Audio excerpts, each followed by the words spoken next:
Hello, my name is Tiffany Daniels, and I'm applying for the 7th grade slash 8th grade English or language arts position.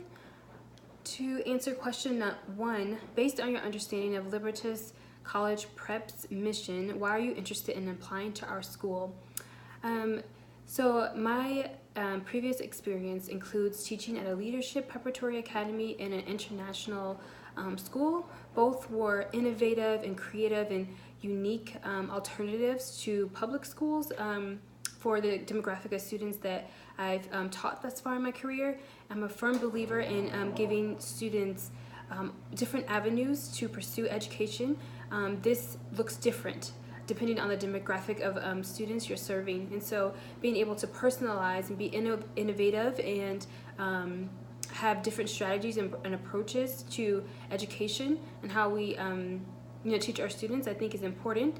I think that the mission statement and my personal values align very closely in that I have a very strong teacher efficacy, in that I believe that all students, regardless as to where they come from, their demographics, their family history, their previous academic performance, I believe that 100% that all students can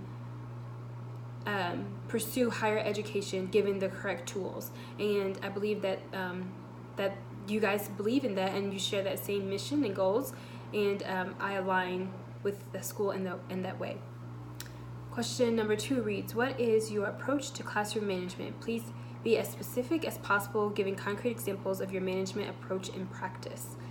So I am a firm believer of consistency and as many procedures as possible, especially in the middle school setting. I think that our kids really thrive on consistency and having boundaries and structure.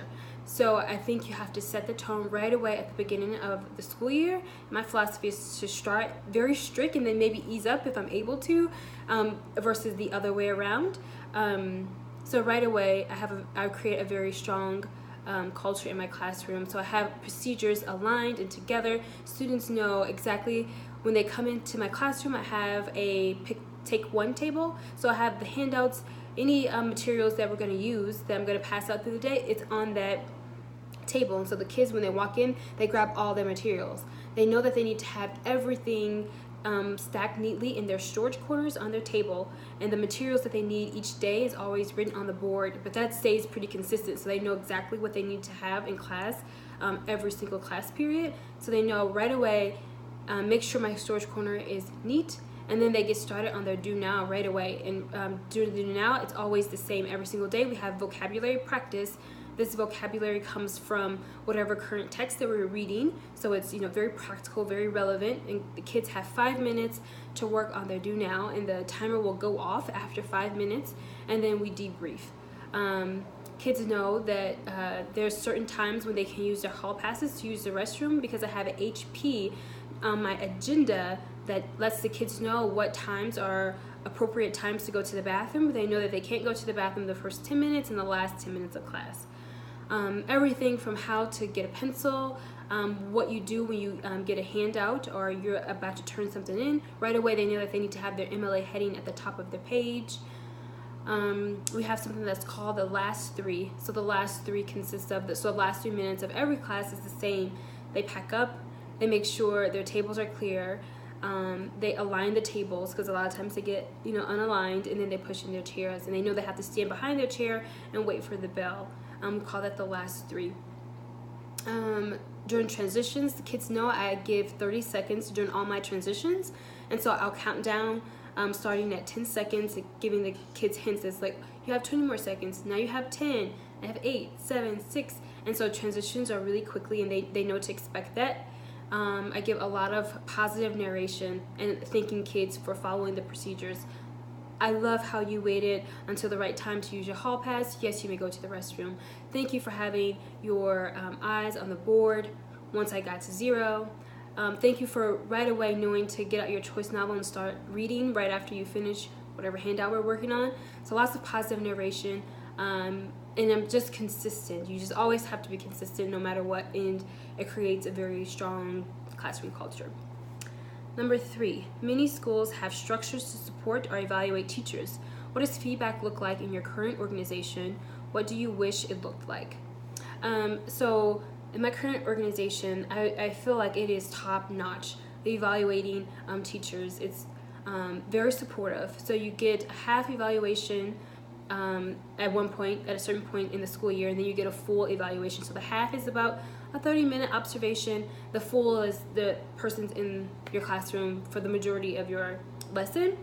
And then you have a meeting with your academic coach right after, and she gives constructive feedback.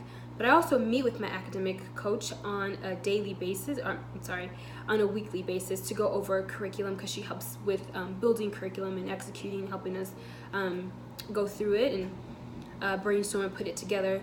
So she's constantly in our classroom, just poking in, like here and there, 5 minutes here, 5 minutes there, and giving constructive feedback. Sometimes she'll just like leave a note on a Post-it.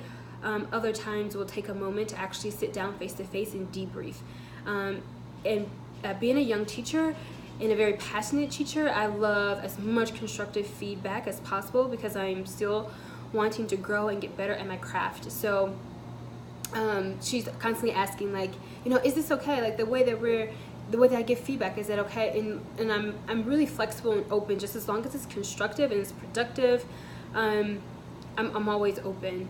And I think the way that they do it at my current school, when having an academic coach who knows me, she knows my lessons, and so when she comes into my classroom, she is very clear as to what's going on, what it should look like, and then gives constructive feedback, whatever feedback she might have, and it works really, really well.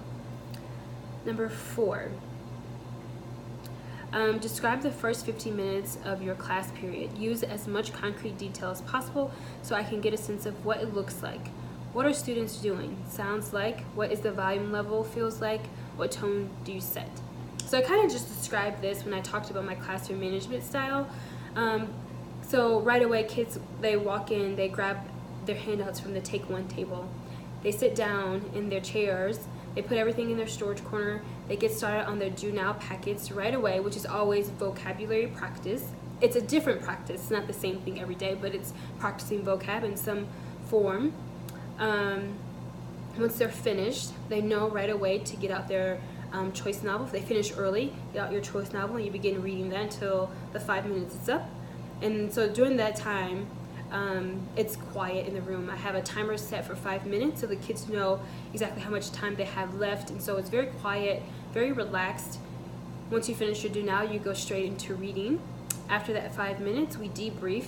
Sometimes I'll walk around and I'll fish for answers from the students. I'm monitoring as they do the Do Now, and they'll have student exemplars ready to go when we debrief, or I may just cold call. And then after that, we right away go over the objective. I have a student volunteer or a student that I choose read out the objective. We talk about it. We quickly go over at a glance what the schedule will look like for that day. And then we begin. That's usually the first 15 minutes of class. Number 5, why should we hire you to join the staff? We understand that the video interview is limited and we can't understand everything about you. Is there anything we didn't ask you in this interview that you think is really important and you want to convey? Is there anything you want to learn more about Libertas College Prep?